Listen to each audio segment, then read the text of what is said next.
I would love to make some of these large companies lose sleep. I would love to be a company that they bring up at their board meetings, bring up at their shareholder meetings, and when they're losing market share, when they're losing revenue, when they're losing profit, we did that. That's an ultimate motivator for me. I think that the world needs people that challenges these other like kind of lazy companies so that it can become better. You're listening to What Fuels You, where we deep dive with CEOs, entrepreneurs, and business leaders to learn more about their stories and uncover nuggets of wisdom we can all use. I'm your host, Shauna Swerland, CEO of Fuel Talent, an award-winning recruiting firm based in Seattle. Today's guest on the What Fuels You podcast is Dr. Evan Zhao. Evan is co-founder and CEO of Pacagen, using scientific training to tackle real everyday problems, especially pet allergens. Before Pacagen, he served as Chief Science Officer at ODDITY and previously built and sold Revela. He earned a PhD in chemical engineering from Princeton University and completed work as a Schmidt Science Fellow at Harvard. Welcome, Evan. So glad that you could join the podcast. Thank you so much for having me. Awesome. Okay, so I'm hitting you with some rapid fire. I'm curious, first thing that you do when you wake up in the morning? I usually scroll my phone. I Nothing love impressive. you. Yeah. Oh, no, that is impressive because it makes us all, it's honest. That's why I'm impressed. I've really tried to be one of these people that's like, the gratitude journaling and the meditating and stretching and water with lemon. And it's, ugh, I'm like, let's be real, not happening. If you could be famous for something outside of work, anything outside of chemical engineering, what would it be? I've always wanted to be like Sherlock Holmes, so like solving cases. I think that's like the coolest job in the world. Yeah, so that. That would be awesome. Do you watch that kind of TV, I like the love I love mystery? mystery shows. Yeah, I watch Yeah, like me everything too. in that genre. Me too. And I feel like nothing good is on right now, so I Yeah. need your list. What is something that you've read or learned or like listened to over the past year that is kind of stuck with you? There was actually a recent podcast with the founder of IM8. It's a supplement brand with David Beckham, and he was talking about his life, and he like quit high school and like just started like telemarketing, and he talks about all these opportunities in his life that he took, and it just made me reflect. I've taken a very traditional path, right? So I did feel like if I just didn't even go to college, like what would I have done? What are the opportunities I missed because of that? What is your biggest pet peeve? Biggest pet peeve. I hate when people say strategy, right? And so I hire quite a bit of people. As soon as somebody says they want to do strategy work, in my ears, it just means like they don't want to do anything real. So, and the reality is like strategy is important. It's pretty important, but especially if you're talking to a startup founder and you're saying you want to do strategy, it tells me that you didn't do homework on what a startup is, or you Hmm. just aren't being realistic with yourself about your skill set. That's a great answer. I never thought about it like that. That's so true. What is one of your favorite places that you've ever visited? I always love visiting China. I grew up there, so I always visit Beijing. And the coolest part about it is actually not the single time, it's that it's changed so much over the last 20 Yeah. years. And so it's become very modernized and it's become cleaner. I think if you compared it even 15 years ago, it'd be like New York City, like a lot of rubble on the ground, and now it's pretty spotless. It's more like Boston. So Wow. I'm dying to go to China. I've never been. Do you have any nicknames? when I was little, everybody called me Zhao because like my last name because I think there were other Evans and I was the only like Asian person in my high school. Well, there were like a couple of Asian people in my high school, and so they used to just call me Zhao. Oh, wow. I'm so excited to get into your background saying, growing up in China. I'm guessing you went to high school in the United States, Yeah, yeah. obviously, based on that. Super curious about that experience. We'll get into it. But my final rapid fire question for you is three words that others would use to describe you as a leader. As a leader, I think I'm pretty firm. Right? So when things need to happen, I'm pretty firm with what we need to do. I am trusting. So, I think we give our team a lot of bandwidth to fail and a lot of bandwidth to, try new things. And then they'd probably say hyperactive. Like I have ADHD. I'm pretty energetic all the time. Yeah. Interesting. Okay, well, let's get into it. When did you find out you had ADD, It was in ADHD? college. Yeah, ADHD. It was in college, and our college had some, I think, unfortunate issues with mental health, and so they had programs where the freshmen and sophomores could meet with counselors, and that was when it was first suggested, and I really hadn't thought about it before then. Interesting. How was it showing up for you? Yeah. Obviously, for you, it sounds like it's been used as a superpower, but for some people, it can be hard and challenging. Yeah, I mostly use it as an excuse, to be honest. Like I have short attention spans and it one of the telltale signs of ADHD is if you're in like a room and you're seeing somebody speak, the ADHD people will always go like this, right? They're like looking around, they're trying to find things to occupy their time. And so that happens to me quite a bit. The other thing is when you're talking to me, sometimes I'll like skip like several thoughts. Yeah, I have ADD too, and like adult onset or adult, Yeah, whatever adult diagnosis. yeah, But I never thought I always thought that it was the kids who were disruptive in class and couldn't sit still. And yeah, that was not me. Mine's more like I just get to the bottom line of things. I yeah, can't deal with like long-winded people or yeah, long documents. I want net of everything. yeah. And I can track 20 different things at once. In my mind, I can do that. Yeah. I don't know if I'm doing it well, but No, I think that this might be a little bit it of can high. be a superpower actually though, Yeah. because I'll say to people like get to the bottom line and I'll say like I have ADD, gotta move fast. Yeah. And Yeah. it forces people to hopefully get kind of more the bullet points. Yeah. I think I was reading somewhere that somebody was saying like 10 seconds or something. And in the team, if somebody says 10 seconds, it means like you need to explain 10 seconds, otherwise they're going to walk away. And so different people come up with different ways of dealing with it. My hot take is I do think these kind of disorders are a little over diagnosed in our day and age. And For sure. the reality is like w me and you are probably like 1 to 5 on the scale, and Totally. like your mental picture of what it should be is like probably like an 8, right? So Yeah. most people it doesn't really affect. Yeah, no, totally. So tell me about your childhood in China. Do you have siblings and what was your upbringing like? Yeah, so I was born in Colorado, and then I was shipped back to China for 2 years, 3 years, with my grandparents. So I'm very close to my grandparents. We were in Beijing. I made a bunch of friends, like during pre-K and all that stuff. And then I came back to the United States. I was like English as a second language, so it was pretty interesting. I have a little brother who's 8 years younger than me. He actually also is co-founder of our current company, and so it's really Oh, awesome to be wow. able to see him. That's super cool. Yeah, it's really awesome to see him in this capacity because he's great to work with. But yeah, I mean we grew up in the United States mostly, and my brother basically doesn't really know Chinese. I think that he took some classes in college and he'll say he knows Chinese, but doesn't really know it. Yeah. I kept a little bit more of it because my grandparents speak it, and my grandparents came over to the United States with me to help raise me and my brother. But we moved around. We moved from Colorado to Wisconsin to I think New Jersey to Massachusetts, and then we ended up for my middle school and high school in Buffalo, New York. Oh, God, it's freezing. Yeah, it's unfortunate. I think it's even worse like right now. But Oh my God, it's freezing there right now. yeah, there It's was actually 2015. There was a polar vortex, and I think it snowed like 5 feet in like Yeah, a no, week. it's ridiculous. What was your experience like? You said you were kind of one of just a few Asian kids in your high school. Did Yeah. you experience like bullying or any sort of hate, or like, how did you deal with that? Yeah, I think that I don't know. I've always been like kind of like a little kid. So I had a growth spurt in like sophomore year of high school or junior year of high school. But before then, I was like 5 feet tall or shorter. And Yeah, so you can imagine I was like one of the smaller kids. And so I think I learned very early on I needed to like make some friends to make sure I wasn't like beat up. And fortunately, I was never beat up in school, but I had seen enough kids get beat up. I think you know, they were a little bit racist, but what they were more was like homophobic and other thing and like just not accepting of other people.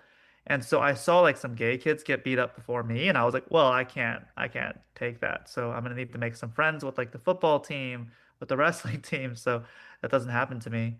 And I kind of maintained that all the way through high school. And some of my great friends are from those teams, and they're big guys. So it, Yeah.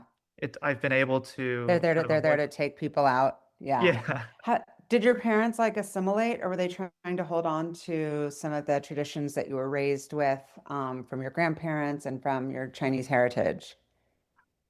I don't think they tried that hard to assimilate. Meaning, I think most of their friends were Chinese, like Chinese people that came over to the Yeah. United States. They made a lot of their friends when I went to like Chinese school on the weekends, right? And so they would make friends with the other parents. Yeah. And, so we didn't have that many like family friends that were not Chinese.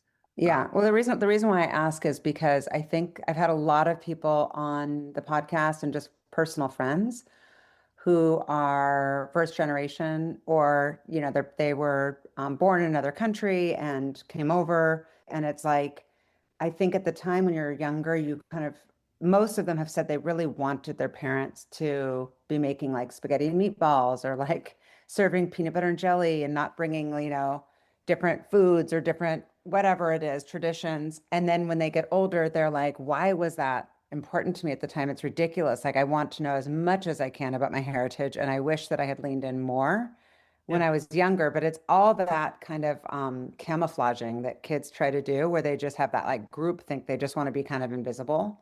yeah, And I think I like to I'm super fascinated by culture, and mhm, just think that these are important conversations. They shape who we are, yeah, and shape just kind of our worldview. And I think it's really important that people, um, I don't know, just understand people's life experience beyond just, oh, here's this kid who's like super cool, super smart, building this sick company that went to Princeton. I mean, it's all part of it, but there's yeah. this whole other part of it that's like, I was actually experiencing these other things. Yeah, I mean, I definitely went through that. So Chinese food smells, and I'm sure there's other foods that smell a little bit more, but Chinese food definitely smells. And so I've been through circumstances where I was telling my parents like I can't take this to school, and like Yeah. obviously, in most time it's to my grandparents, right? Who like realistically the only reason they were in the United States was to help take care of me. They loved me to to an almost extreme amount, and I think back to those times and I feel a little bit of guilt, right? And I should Of because course. Yeah. Because you should have just been like all about bringing them to everything and yeah. showing them off in the pride. But that's normal. That doesn't matter if it's like it doesn't, as every kid, I think, feels a little bit like that. Yeah. And yeah, I mean it's hard. Especially when you look different, you really want to kind of not be different, right? Yeah, And you so just want to fit in. It's yeah, it's totally, totally normal. And well, I also think it's an important conversation right now, given the state of our country. It just yeah. feels so fucked basically right now. It just really bothers me. And I don't know, everyone should just take a pause and realize that everybody's having their own life experience, and we all kind of want the same things, and we're all just trying to do our best. And I don't know. It's Yeah. just been a crazy time right now, I feel. I mean, definitely I think especially in my experience with the friends that I've been able to make, what I've basically concluded is social media. I actually blame most of this on social media Oh, and like yes. what that's done. And I heard someone give a really great talk, and they made I think they founded like like Waze, and they Oh, sold to Google. And he was giving a talk, and he like tried to create like a no advertisement, like not trying to hold your attention social media platform, and he failed. And he had worked for Google for a couple of years, and he basically was saying like the issue is this, which is the platforms have all had AI, and they've had AI before ChatGPT. They've had systems that were black box trying to optimize for your time on those social media platforms. And so if you think about it, what makes you want to keep scrolling is anger. And nothing like love and all that stuff, it's great, but you kind of put it down after a while. You're like, oh yeah, that's good. I'm like, I got my hit. You keep scrolling, you keep reading because of anger. And so it's made it so that all the news sources are trying to rage bait you. They're trying to get you to be very upset because that's how you read them, and they get paid by how much time you're on their website. And all the social media platforms are pushing those things. And so I don't think the majority of Americans are actually that divided. I think we all want I very similar completely things, agree. right? And But it's like there is just so much, people are hiding behind their computers and just spewing out crazy stuff toward Asians, towards gays, towards Jews, towards yeah, blacks. Like, and it's like, who? what is happening here? It's just absolutely insanity. It wasn't the intention, I'm sure, of social media out of the gate, but it's It's definitely yeah, it's definitely what it's turned into become. that. Yeah, Definitely what, yeah. The rage I bait is super real. I don't think they'll stop it for I no, I monetary. don't know. I Yeah. don't know what the answer is. That's the problem. So was education kind of a big value in your family? And if so, like who was guiding you through kind of decisions that you were making about college or what to pursue? Yeah, I think education is for every Asian household mostly. That's like the focus. And my grandma like tutored me in math. And so I'm quite good at like mental math now because my grandma every day after school would be like, here's how you think about things, here's all these tricks you can do. And I think probably naturally I'm pretty good at like just solving these kind of little puzzles. But the reality is, my grandma like really wanted to make sure that I wouldn't be left behind on anything, especially because I was already in remedial English class, and so it's kind of tough. Like I came over, it was not my fault, and I like am in remedial English class for no reason, or for a reason, and Yeah, they you're wanted to having make to sure I learn was a good at whole new something. language. Yeah, for Yeah, sure. yeah. So that's always been a focus. I think that. Fortunately, my family's actually been pretty not like tiger parenting, right? So Hmm. they would be like, education is important, but they weren't like, you have to study. And so they let Or me you have go. to get a certain result. That's right. And they were really, I think, pretty relaxed about that.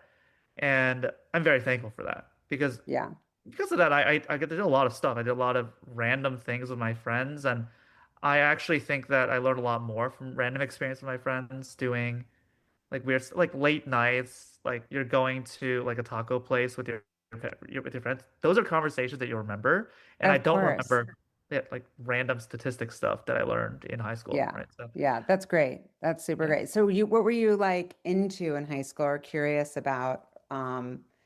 And if you were thinking about like quote unquote success, what was your idea of success back then? Uh, I I didn't really think about it. You were just like, where's the taco? Where's my football friends? Yeah, I mean, hanging out with friends. I was a teenage boy, so obviously we thought about girls a lot. Yeah. I think we I really didn't think about what the future was. I didn't really think about school until like what school I was going to go to until senior year.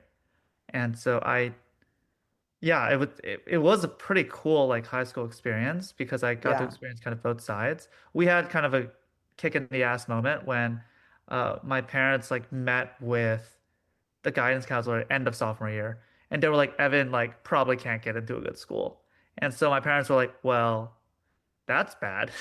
They're like, so what have you been doing the last 2 years? And I was like, I think like, Having fun. yeah, having fun, like fucking around and finding out, right? And Yeah. and that wasn't a term back then, but I absolutely love that it's a term now.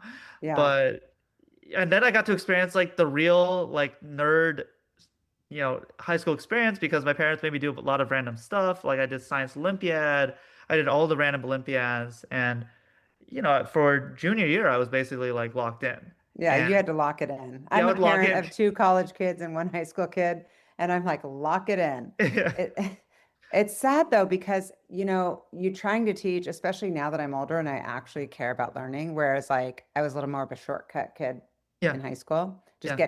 get to the result. Yeah. Um, it's so sad this pressure on these kids now because they can't get into the schools at least I was getting into.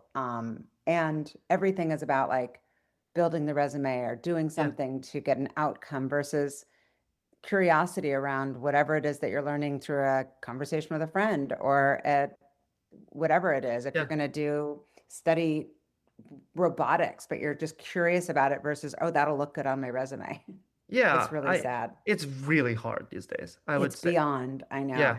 Do you have kids? I have a 15-month-old right now. Yeah. So you're So you're almost in it. I yeah. mean, I was in New York with a 15-month-old and we were trying to get him into like, preschool. That was like a whole craziness. Yeah. Seattle's much easier. I mean, it's Yeah. not as hardcore. It's it's crazy. Yeah. And exactly what you're saying. It's almost impossible getting to go to good schools, and it's random chance, like even when they're Oh yeah. there.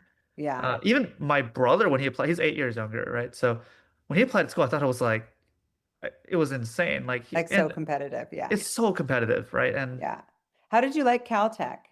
I really liked it. And it was one of the, I had never heard of Caltech before Yeah. like I started senior year. And I was like, I'm good at math, and my one redeeming quality is my parents made me take this like chemistry Olympiad thing.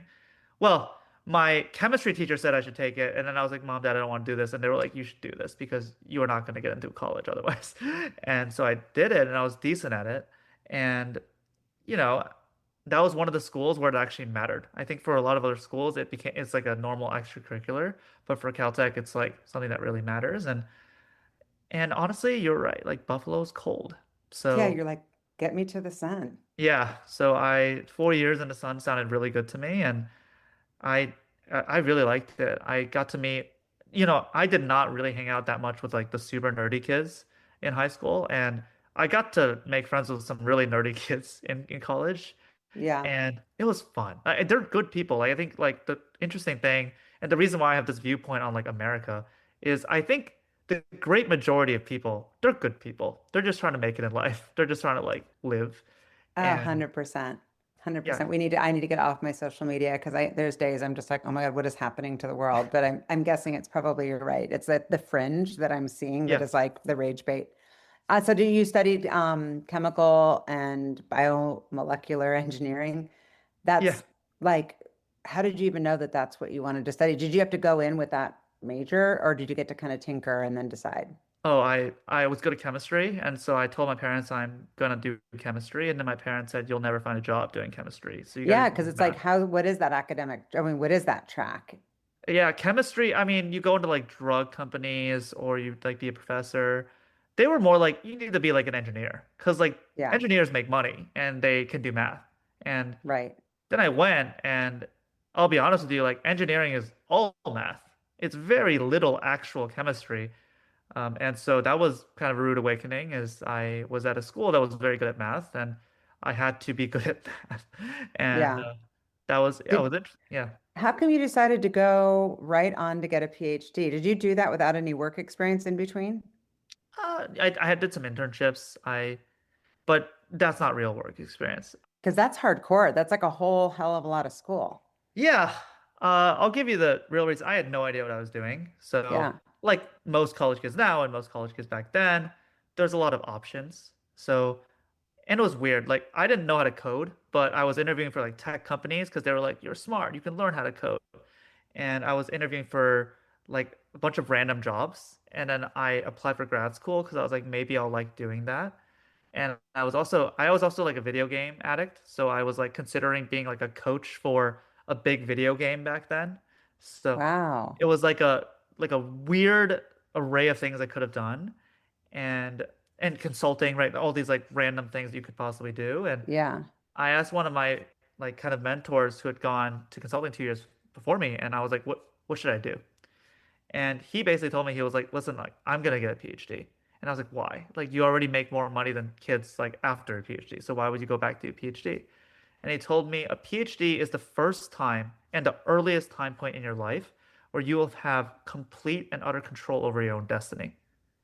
And and that's not true. So I will say like that is not like a completely true statement. Sometimes the boss that you work for is like a complete asshole and you're like kind of screwed. But in most cases, in like the great majority of PhDs, you actually control everything, which is it's scary. It's really scary because there's no right answers, right? And you're when you're in school, you're so used to all these answers being right. And but at the other side, it's like it's really exciting because Was a distinguisher too. It's like how yeah, many people have a PhD? I mean, yeah, it's prestigious and yeah, helps, I would imagine, open up other doors, more doors, right? yeah. I less Not so doors than much. you'd think. Yeah, I think Yeah, interesting. it's become less of a signal these days. How about the Maybe network? Like especially Princeton. yeah. I mean, the honest truth is the graduate school network at Princeton probably not as close knit as the Mm, undergrad. They're a very yeah. strong undergraduate program. The graduate, a little bit less, but people will still talk to you. But it was really just exciting doing a project. I think that Yeah. I chose my school strictly to do like one project. When I was visiting, they like had pitched me on this idea, and I was like, that's a really good idea. Like, how do you use and the idea is like controlling the production of chemicals using light. And I was like, that's cool. That's like it sounds cool to me. Like I think that it's innovative and I think that we could do something with it. And so that's what I went for. I honestly, like if I had left after 4 years and I didn't have a PhD, I don't think I would have made like a massively different decision. Right. Interesting. Yeah. Interesting. So what did you write your PhD on?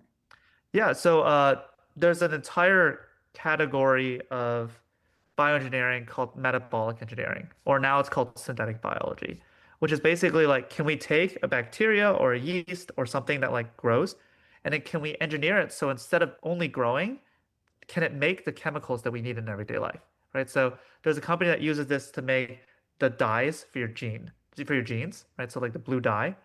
There's companies that now, make the like things that you drink, like different things, different additives, different sodas or other things. They're all made using bacteria. Oh, And so wow. yeah, and that was cool because I really care about the environment, and I have long thoughts about that, but I really wanted to make a difference there. And I was like, this sounds like it's going to be the future of society. Is if we can stop the like fossil fuel derived chemicals, then you actually help the environment quite a bit.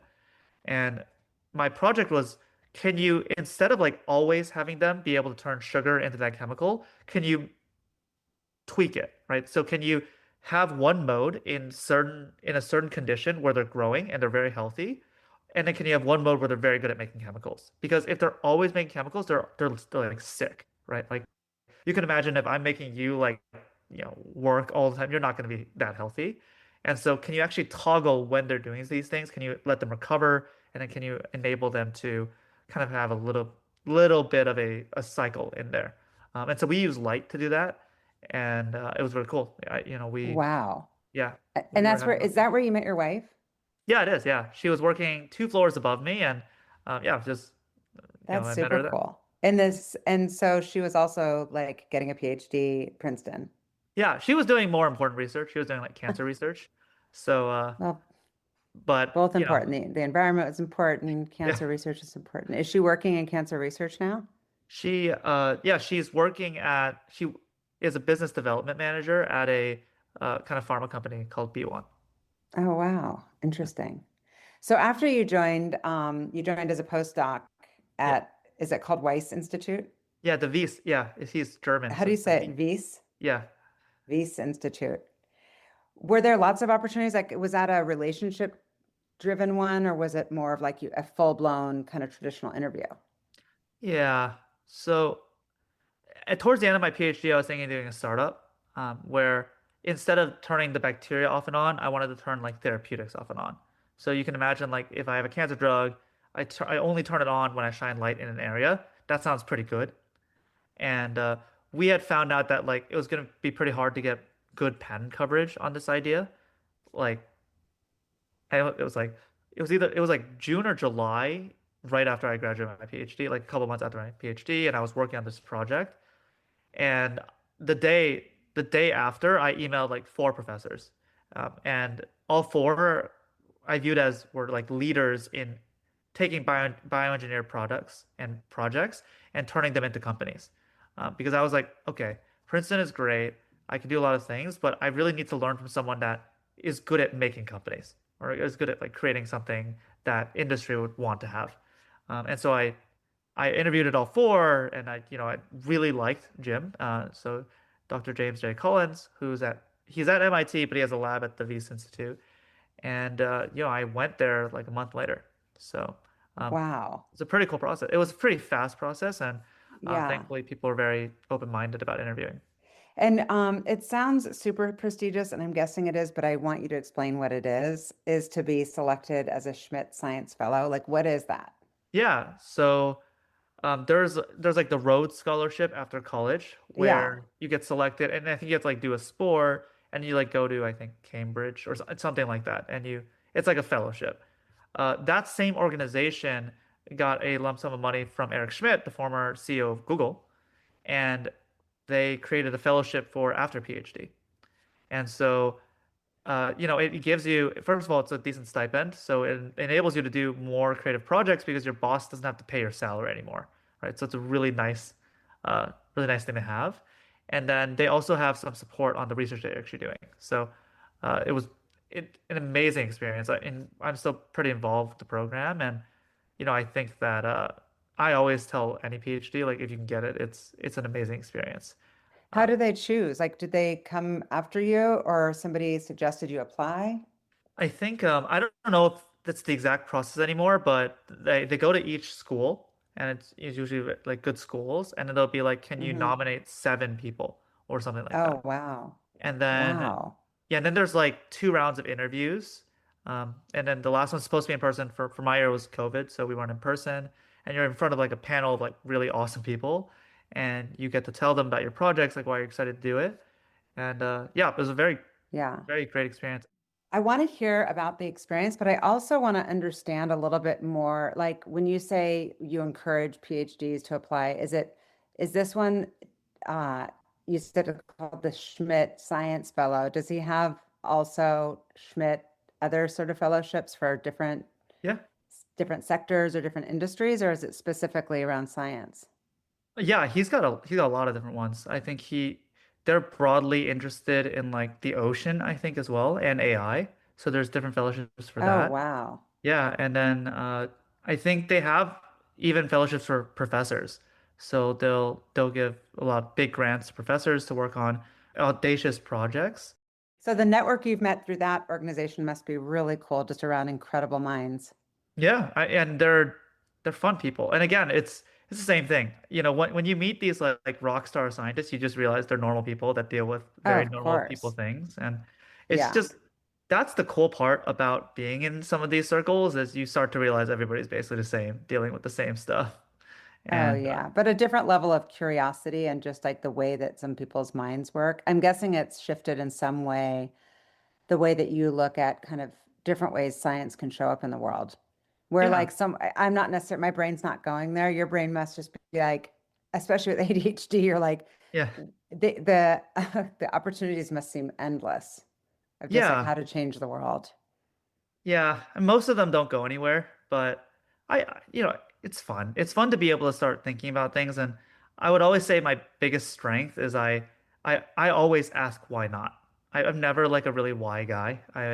I'm always like, yeah, that sounds like it might work, right? Yeah. Um, so I'll give you an example that I'm still trying to figure out a use case for it. So if you go to Puerto Rico, there are these things called biobays in Puerto Rico where there are these dinoflagellae, which are like kind of like bacteria, but like they're like an algae that grow in the ocean, and they can sense things. So they sense motion. And so if you actually move your hand in the water there, it like glows, which I think is super cool. But it also means they have a I love it. mechanism for sensing motion and pressure. And they can actually emit light to sensing motion and pressure in some way, shape, or form. And I was like, that sounds like it has to be useful for something because there are probably a lot of instances where you're trying to get light in an area and for example, when we were thinking about engineering therapeutics to be light sensitive, the biggest issue was like in your body, it's completely dark, right? So how are you going to do that? There are a bunch of issues like that, especially with all these light activated things. You can imagine there's a lot of cool things that can be activated by light. If you were able to do that, I think there's a lot of good you can do to the world. And they didn't really know the mechanism. And I think that it was like not super clear how the dinoflagellate did it. But I was just sitting in the boat, and instead of being like, this is beautiful, I was like, this is pretty cool. Like, I wonder for I some, did that like a swim yeah. in Cambodia Oh, cool. Yeah. on off this island in Cambodia, like I think it was last year. And they were like, "Oh, when you swim, everything will turn into light underneath the Yep. water." I was like, "This is the craziest thing ever. It's so Yeah. cool." And That's there's only like awesome. because of climate change and stuff, most of them are dead. So there are only a few bays in the world that you can still do it, which is unfortunate because it's a magical experience. It's a very magical experience. Yeah, I loved it. So tell me, I mean, you sound like kind of from the beginning, you've had this kind of entrepreneurial kind of thing, a little bit of a bug. Yeah. What was your very first startup? And Tell me about like walk me through. I'm always curious about that beginning part. Like, do you go find a co-founder? Do you go try to figure out how to fund it? Like, what was that Yeah. business? As you can imagine, being from Buffalo, I didn't really understand that much about startups. But so for the first 2 years of high school, I thought I was going to do like business major. I thought I was going to go to like like a normal school, do business, and then like try to get a job in a bank or something. And so yeah, I've always been thinking about like business applications for things, and it's always been fun. I'm kind of a gambling addict, and but not like Like I don't go to sports like gambling? well. Like I don't I don't go like play poker professionally or anything like that, but I was really into like Pokemon cards as a kid. And I love the concept of like you can Yeah, draw from a pack and sometimes you can get something worth a lot of money. That was interesting to me. And so of even when I was course. little, I was like repackaging my Pokemon cards and selling them to friends. And I was like trying to play with like I know I have a card that everybody wants. And so what's the maximum amount of money I can charge for something? And like because other kids can't do math, right? So they don't understand expected value. And so I can charge them like a ton of like if the card's worth $100, I can charge them like $30, even though I make like 10 packs out of it, right? So I actually make like $300 from $100 like card. And so that was always fun to me because it was an advantage of knowing math early on. Yeah, And so I did stuff like that. I'm like kind of I'm my I love wife it. actually yeah, my wife we watched Zootopia 2 recently and Yeah. my wife said I'm very similar to Nick the fox from Zootopia 2. Um Your but spirit animal. yeah, he's a good guy. Yeah, I mean I think it's interesting because he's kind of like he's supposed to be like a slimy dude, but like the story is he's actually deep down kind of a good guy. Yeah, he's a good guy. I'd like to think that. But my first real thing that I was thinking about was in college. I was like doing an internship working on making a protein more stable in human body. And so I was like just looking at technology. I was like, what if we could do this with insulin? Because I had a good friend growing up who had type 1 diabetes, and I knew how like kind of terrible that was for him. And so I was like, okay, like what if I could just make that last like three days instead of like every day? Or what if there was something we could do with that? And so me and my friends like we like asked a couple of people that like we knew from different classes around Caltech and we like raised $20,000 and we like got a lab in China and really tried to get the science to work, which was very ambitious. And we actually got some cool results, but it wasn't enough for us to like really raise money. I actually didn't understand what it meant to like raise money. So when we actually raised the first 20K, like it was like debt. So we were like, we'll pay you back if we make money. And we were like, we'll pay you up to 10 times the amount. And we actually later learned like what venture capital funding was, what all these other things were. But uh, yeah, I mean, it was my first experience. And we Yeah. eventually shut it down because we were like, well, it seems like it's very hard for us to get money. Another reason I felt like a PhD was good is it kind of sounded like in order to raise money in biotech, you needed a PhD. Yeah, it So when gives you you a talk little about bit of that doors, like instant gray hair vibes. that's right. And Yeah. it actually turns out that's not true. So Jamie is actually a unique case. Mostly they like investing in slightly older people, so like 50-year-old people that have done it before. So like they got the Yeah. experience somehow. Proven. Yeah. So tell me about the idea for Revela. Let me go back to the interview process Yeah, yeah. for the Schmidt Science Fellows. I want to hear it. We we were interviewing. It was my last interview. I was telling them I want to do this great stuff, and one guy on the panel was like, "Hey, I have a question. Why aren't you doing this in industry? Like, why do you have to do it in academia?" And I was like, "I don't know. I haven't thought about that. Like, I just always thought you did this cool stuff in academia." And I didn't know who he was. And so he's just some random dude like on the council. And I after I got the fellowship, I reached out and I was like, "Can I talk to this person? I don't know who he is." But there was this like I was literally like there was this gray-haired guy in my interview committee. He seemed like super smart, and I would love to talk to him. And he turned out to be Patrick Pichette, who was the former chief financial officer of Google, and he was at the time chairman of Twitter. Holy shit. Yeah, it was like random. And he was like, "Oh, I can't believe you like remember that." And I was like, "Yeah, like it was like I like can't stop thinking about it." Right? And at this Yeah. time, academia was like imploding because of COVID. So COVID had like shut down a bunch of labs. Like academia didn't really know how to handle any of this stuff. And there were protests, right? There was like Black Lives Matter, but then also all the like like affirmative action admission stuff was coming out, it was like destroying a bunch of schools. And the outcome of that is Harvard is like a shell of its former self because of all that stuff that happened. But the Yeah. writing was very much on the wall in 2020. And so when I was reaching out to him, I was like, hey, like, you had a really good point. Like, do you think I could do cool stuff in industry?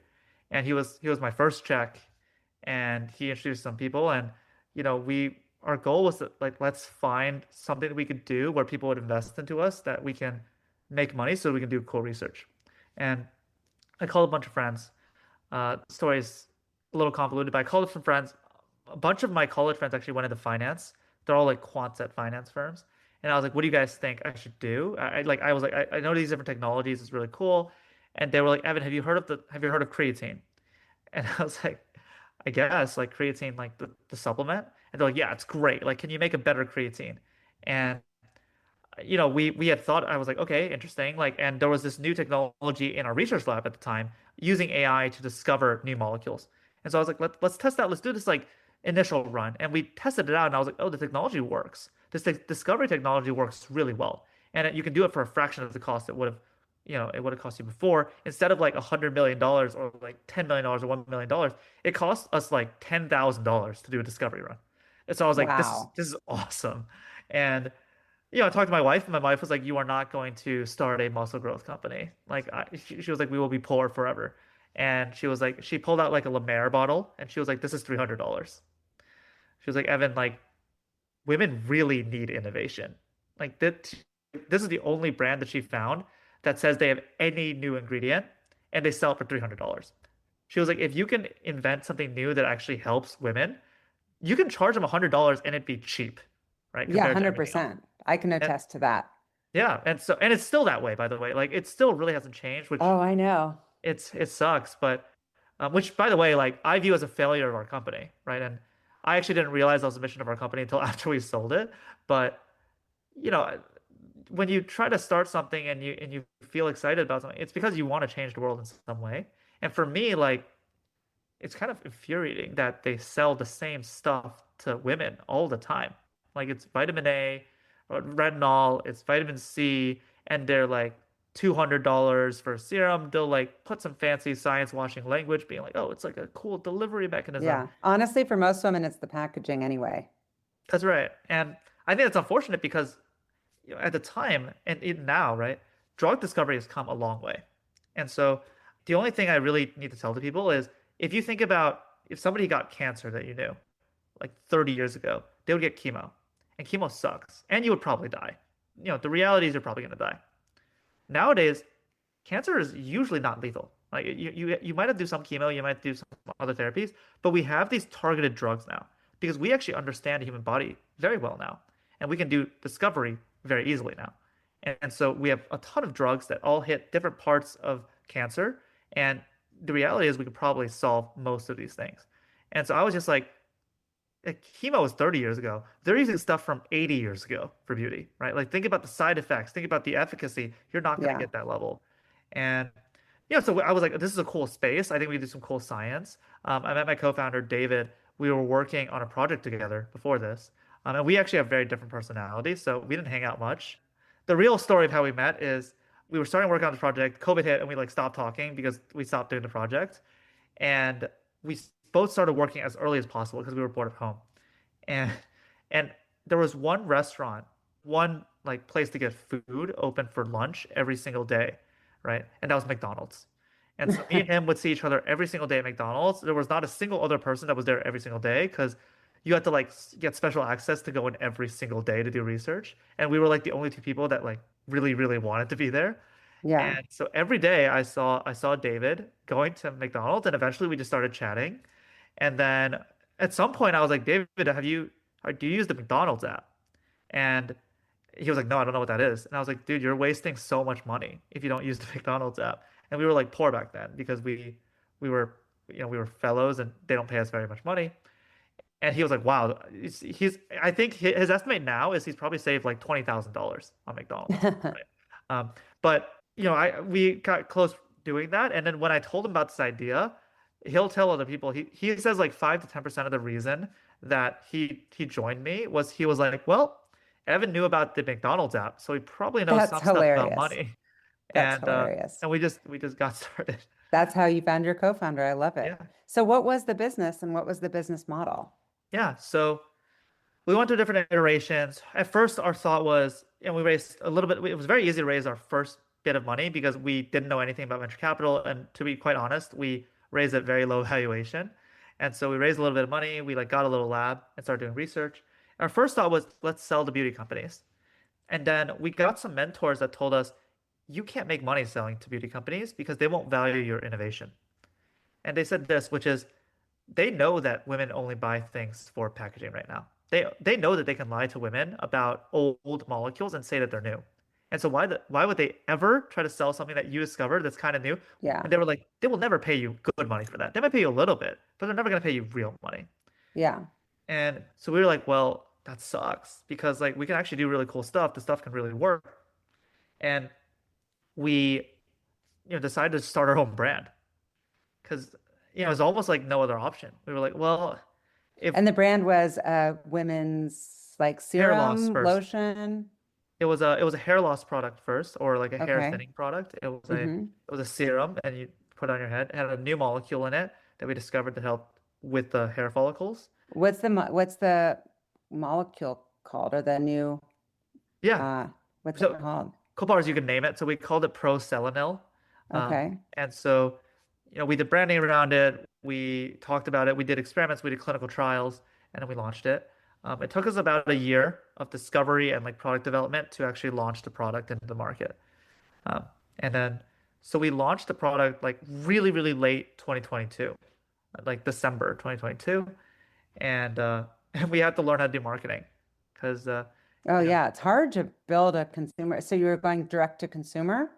yeah, we were our own website. We didn't really know what we were doing, and uh, yeah, I mean, the first couple months were kind of a struggle, but we just had to learn how to do it. And the nice part is, and I was on YouTube watching these like 18-year-old kids being, like, "I'm gonna tell you how to make $1 million online, like and subscribe." And we were watching those kind of videos, trying to learn how to do like Facebook ads, Google ads, and stuff.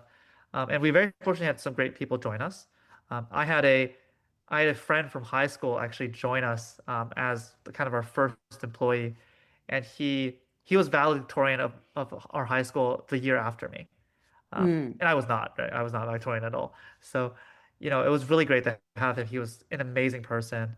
His name's Enzo. I would I would kill for him. He's amazing, and we just kind of figured it out. He was a chemical engineer as well, and he was like working in like the chemical engineering plants. Like he was every day like going into the plants, like trying to manufacture like dyes for jeans or other things. And then I met up with him one time, and I was like, "You look like you hate your life," and he was like, "Yes," and I was like, "Do you want to come sell hair serum with me?" And And that's it kind of worked. I mean, obviously it worked because it got acquired, but anybody can say it got acquired because you yeah, acquired for $1, like you actually yeah, made some money. yeah. So. It was a very good financial outcome, at least for us and for the investors. If you ask the investors, I would say probably half of them would be like, it wasn't an ideal outcome for them because for them, they were trying to get us to sell for like $5 billion. And we were kind of on track for that, right? And things could go wrong, but they were like, you have a great business, you can launch new hmm things, you have a discovery platform. There's no like end of growth for you guys. Why would you sell it? For different people, it means different things. But for us, acquisition is great. But at the end of the company, like so right before we sold, it took us 1 year. We were doing around $50 million a year within one Wow. year, and we were making 25% margins. So we were actually making Oh my profit. God. Yeah, That's insane in a year. it That's was badass. it was nice. So my philosophy for these products is, Elon did this thing with Tesla where he made electrical cars cool. But the way you do that is you make it actually pretty expensive, so not everyone can have it, and then you keep lowering the price. We were at that moment where I was like, we're making good margin. We should just start lowering the price to try to really fulfill the needs of more and more people. And so we were just at that moment, but that's why our cash flow margins were good. We charge a lot for it. It was like $98 per bottle of serum, and so there's a lot I've of bought margin. every serum under the sun. I'm telling you, that's like It's not good. bad at all. Yeah, Can yeah. people get it still? They can't. So we when we were acquired, the acquiring company said like we only want the technology and for you guys to come join and innovate more technologies. Oh, And interesting. It was, yeah, I mean they were doing like I think like $600 million a year at Yeah. that So they point. were They were just like, like, let's just get these like smart humans, get yeah, them over. And you came in as chief science officer. yeah, yeah. And it was fun. And they like IPO'd 2 months after. And it was a great experience. Like I think IPO experience definitely But that's was, crazy for you to have those ex that you go from like, I've got this idea and telling yeah, this guy about the McDonald's app to like two yeah, years later, you've sold a company and IPO'd another company. yeah. That was it was lucky. I mean, the reality is it was a little bit of luck and Hmm. it was luck in both terms of like who we met at the right time. And I can tell you, like, if I look back, there are like a bunch of moments where if we just made the wrong decision, we would not be happy right now. It would be like a really tough time. And It'd for just be a example, different type of learning for yeah, sure. and and we had great people. I think that we found the right core group. My co-founder and I are really close, and it's interesting. I would probably never hang out with him normally. I think he's like an Yeah. artsy dude, and Yeah. he like paints and stuff, and he like, enjoys that, and he enjoys like silence, and I don't like silence. It might be the ADHD, but I really hate hearing my own thoughts. So, Yeah. it's No, I very, get that. What did you learn about like scaling a business and also just, working for such a huge company is a different type of bureaucracy or yeah. accountability or things that are like, ugh, this isn't what I signed up for. Yeah, I had a great time there. So I will say, like, they treated me super well. I got really close with leadership and the other leadership, and we had a lot of freedom in what we were doing. It kind of sucks being a public company. And But yeah, there's so much scrutiny and all the eyeballs are on you and yeah. I mean, the other thing is like people will write short reports on you and like lie, right? And that and that happened like a couple of times when we were there. Every time we would have to do like a road show and they would be like, "Did you guys make up revenue numbers?" And they were like, "No." Like and like there's nothing else you can say besides like we didn't make this up. Like we get audited, so like there's not a lot we can say. And then I'm there because like I'm there to like kind of sell the future of the company. And the reality is like nobody really wanted to talk to me because they were like, we're worried you're making up revenue numbers. And you that's know, crazy. it that part I really learned that I get why companies don't really want to IPO now. Right. So people talk about all the time how, public markets used to be a place where you like before you were a stable business, you could IPO. And it's interesting. It's like rage bait, right? Like because information is so perfect now it is so much more dangerous to be a public company. Because if Yeah. somebody writes a bullshit report about you, everybody knows about it. And everybody's like, oh, what about these? And so the only time you really want to be like a public company is if you're like bulletproof, right? And to give you an idea, like even Stripe doesn't think they're bulletproof. And Stripe is like an amazing business that makes actual money.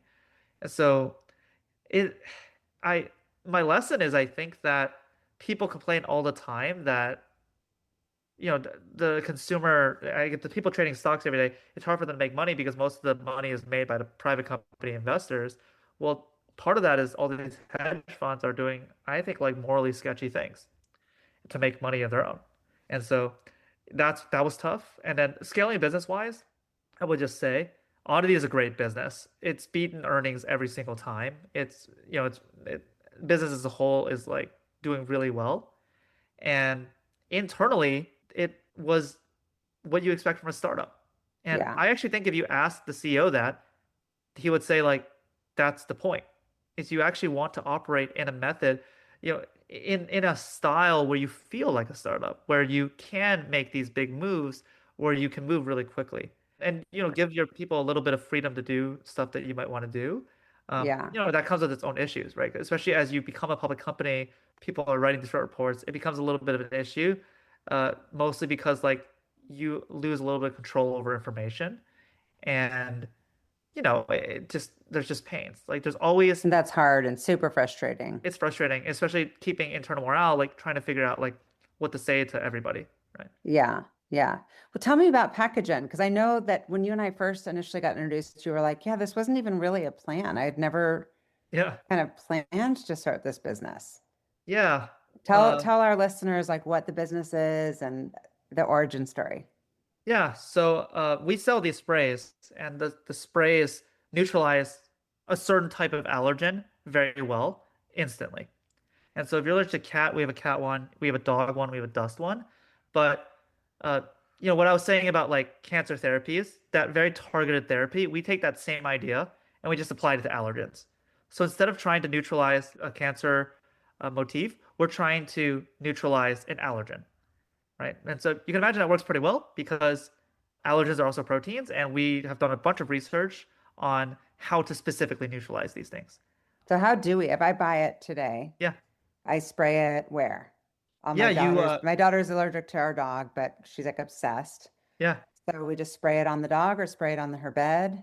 You spray it wherever the allergic person is going to interact with the allergens. So for dogs, you can actually spray it on the dog because the dog is happy with being sprayed. For cats, you will die. So you have to spray on like your bed, or we spray it on our bed a lot. You have to spray it on the couches, right? Or like sometimes the air around where the allergic person is going to stay. Yeah. And what does it smell like? It we have a new fragrance. So we were shipping it out. It smells like protein, but right now. But we're launching a new fragrance like really, really soon that we were able to cover up the protein smell. But uh, just to explain, so it's a protein. So Yeah. the 9 out of top 10 drugs in the United States, in the world, are protein therapeutics. They're proteins that their only goal is to neutralize another protein, which, as you can probably imagine, sounds like an amazing idea for allergens. So we took that same idea, we put those into this thing. Now, proteins need to be stabilized. So they need to have a buffer solution that helps keep their pH, and they need to be in a happy position so that they can work. And so we unfortunately use, well, there's not a lot of options. One of the few safe buffers is acetic acid, and that's vinegar. So it smells a little bit like vinegar and a little bit like protein. And then we have some flour scents to try to cover up right now. It doesn't cover up 100%, but it still works pretty well. And then we have a new version where I can't even smell the vinegar or protein anymore. So Oh, that's awesome. that's one of my things is I like launching into the market, and then I always say to people like, if you're not trying to constantly improve this product, like you're doing a terrible job. Yeah. Actually, like what we didn't even like, I didn't tell anybody to do this. There was a person at our company, a girl, and she was at like a conference, and she met this fragrance firm, and she was like, "Can you guys help us with this?" And she had known because we make everybody do customer service to like learn about the product. She had known this has been an issue.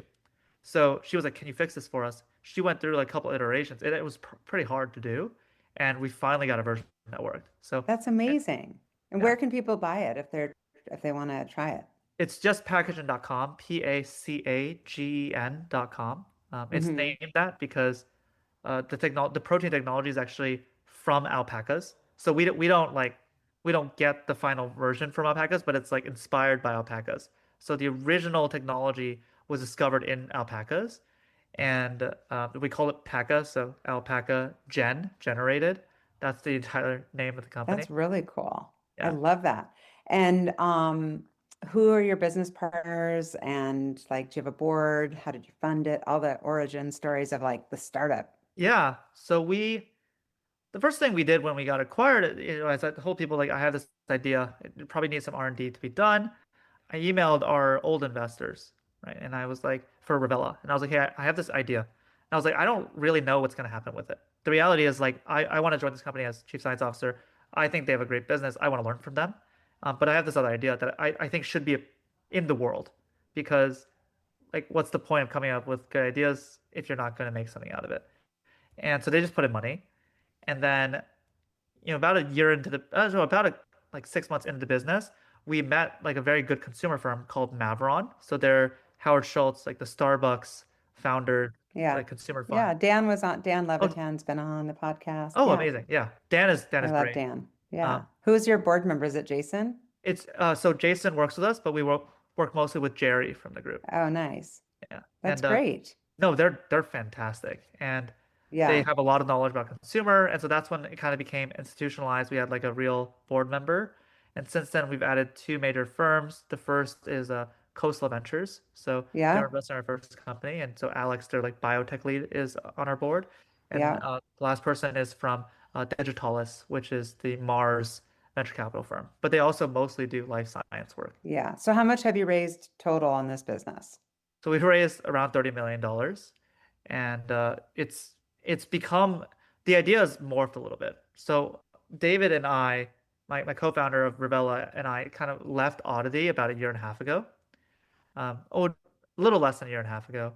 And when we were trying to figure out what we can do, we were saying like we really want to build something that's going to fulfill what we want to do with Revela, which is we still see people science washing products. In fact, I think it's worse. I think like we've made it worse, right? Like people saw that like Oddity could buy us, and it's because we talked about science, and so everybody and their mom is talking about like, oh, we like discover things now, or like it's a biotechnology product, a biotechnology ingredients, and you know that's kind of rough. And I think that as a scientist, it kind of hurts to see that. But the reality is, like, biotechnology is having a little bit of a downturn, and people are trying to find different things to apply it to. And the beauty companies are kind of using it, except they don't actually want it. They're just trying to use it for marketing. Um, and so he joined the company, and he was one of our first investors. Like, he's very supportive the whole entire time. But he joined the company as chief science officer of this company, and he's been running our lab. And our idea is we want to keep releasing consumer products that have biotechnology behind them that can Yeah. help improve people's lives. And so you can imagine like biotechnology might be useful for a lot of different areas. What But about peptides? I'm obsessed with learning about peptides. yeah, Is that an area that you feel like somebody's kind of on to something that you respect?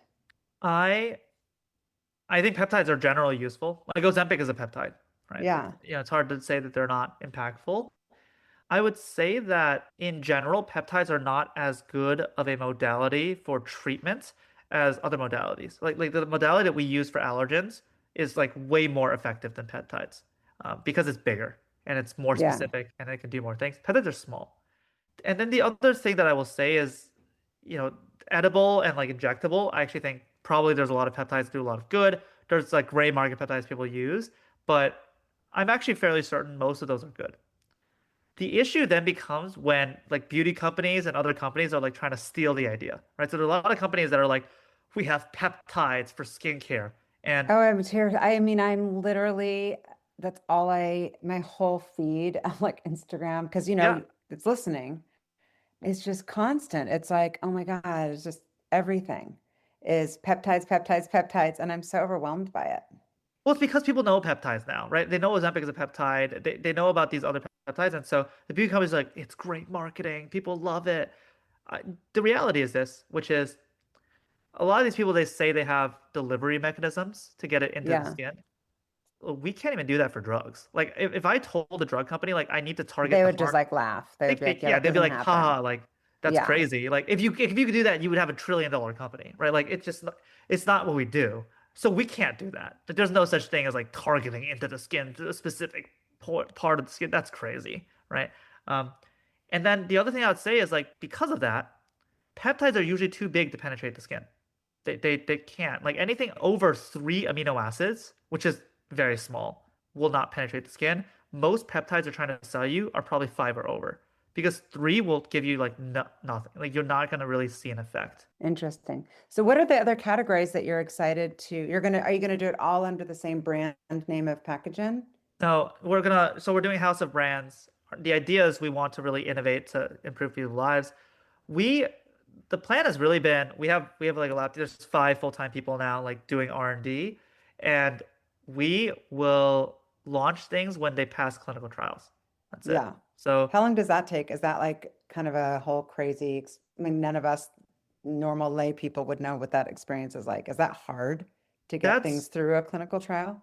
so we don't do the normal like drug clinical trial. We do like a different version of it that is head to head against the current product on the market, right? So if it was skincare, we'd be against like retinol, which you've heard of, right? And Hmm. our job is to prove that it's better. We haven't done that, but to give you an idea of what we'd be competing against, and the idea is like always show that you are substantially better than that state of the art, so that people will trust you. And so that process, I would say, extends the product development timeline by like about a year. And Hmm. so, and discovery process takes a while too, right? So we currently are working on like 20 different projects. We have 20 different things that we're trying to get to work. And then when we Wow, find, 20? yeah, yeah, And how do it, you decide, like, what's the vetting process? When do you decide to kill it or like double down on it? yeah, sometimes it just doesn't work. I think for science, like Yeah. probably like 60% of the time you're gonna get nothing that works at all, like even in a petri dish. And Mm-hmm. then even out of the like 40% that works, like probably only a fraction of that is going to lead to something that makes a great product. Yeah. And how about you with your time? Like, where are you spending your personal time? Because you're like, okay, I've got my board, I've Yeah, got, investors, I've got to recruit talent, I've yeah. got to be in a lab, like looking to see if the petri dish works. Where you get the most energy? I almost exclusively work on recruiting and training talent. I And bet you're good at recruiting talent because you've got such an awesome, like high energy personality and so knowledgeable, and plus the pedigree to back it up. Like, you're probably pretty good at it. Have you had anybody turn you down yet? yeah, definitely. I mean, I think if you haven't had people turn you down, you're not like reaching high enough. So we have tons of people turn us down, and probably hopefully 20 years from now they'll view that as the biggest mistake of their lives, but we'll see. Um, you know, Hopefully, but 5 years from now, I guess you're young. that's right. You got 20 years. We got some time to make them regret it. Hopefully 5 years from now they'll regret it. Yeah, But yeah, the exactly. idea is like I want the best team. I will also tell you one of the best things that Dan and Mavron did for us is they were organizing a dinner with Jim Senegal, who is the Yeah. founder of Costco. Hmm. And prior to that dinner, this was like before we launched the brand. And I like begged Dan to go. I was like, please. And I begged Jerry to beg Dan for me. And I was like, please let me go to this because I'm a huge fan of Costco. And I was like, it'd be just like life changing.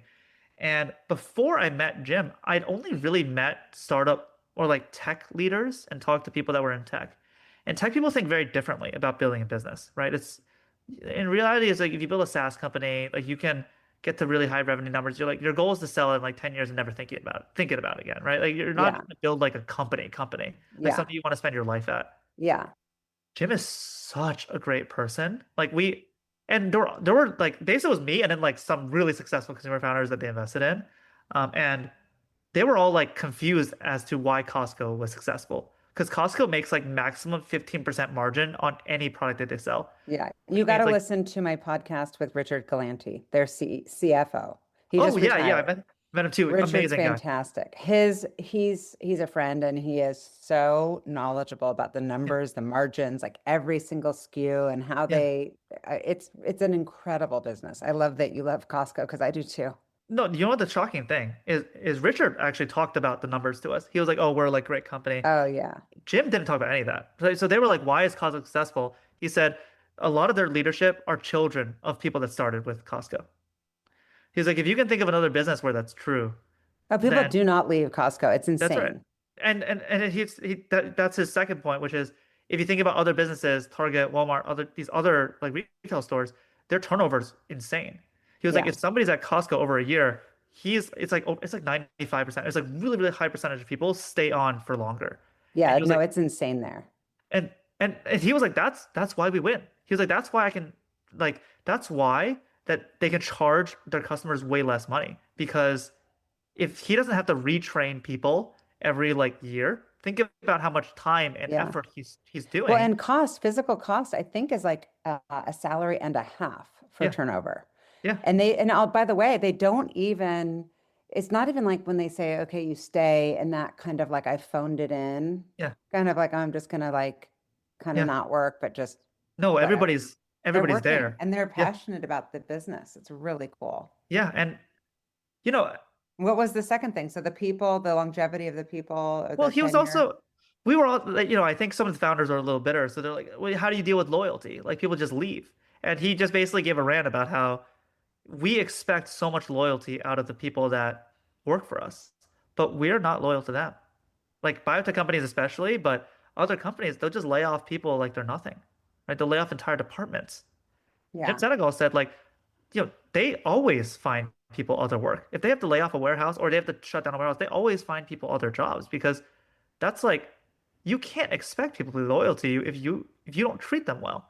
And Yeah. so and then the other part of that, and which I got, is you should never airdrop in leadership, right? You should never like be like, oh, by the way, you worked for me for 5 years. Here is this random dude that worked for a different company. He's your boss now, or she's your boss now. Like you report to them now.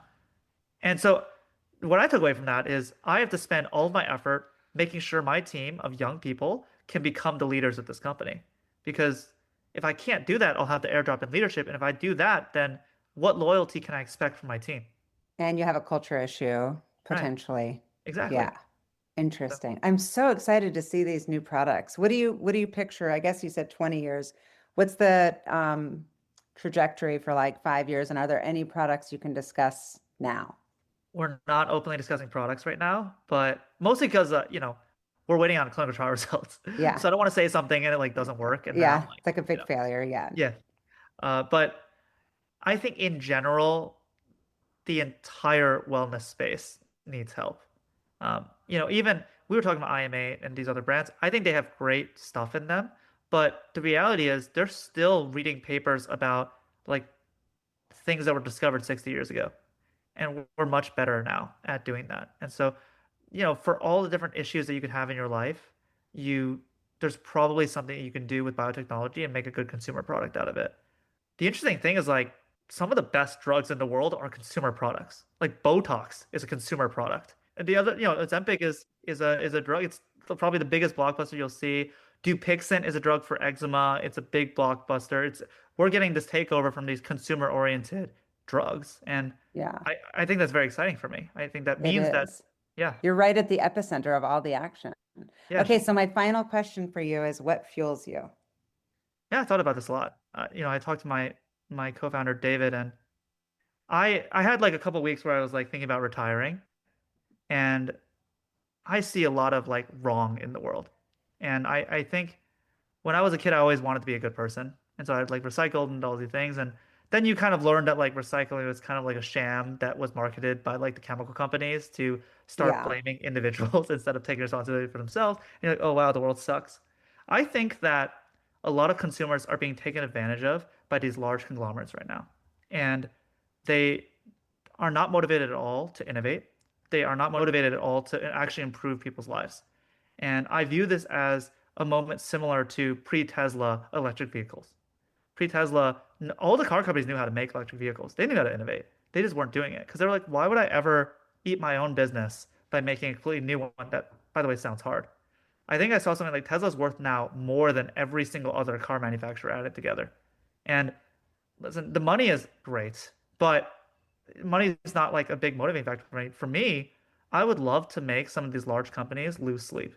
I think I would love to be a company that they bring up at their board meetings, bring up at their shareholder meetings, and when they're losing market share, when they're losing revenue, when they're losing profit, they can be like, "We did that." I think that's an ultimate motivator for me. I think that the world needs people that challenges these other like kind of lazy companies so that it can become better. Thank you for listening to the What Fuels You podcast. If you'd like to check out past episodes to hear from more business leaders, go to fueltalent.com/podcast. And if you have a minute, please leave a review and rating on your favorite podcast app, or share this episode with a friend or colleague. Please share any feedback or interview suggestions for other guests by sending a message to podcast@fueltalent.com. I'm Shauna Swerland, and thanks again for listening.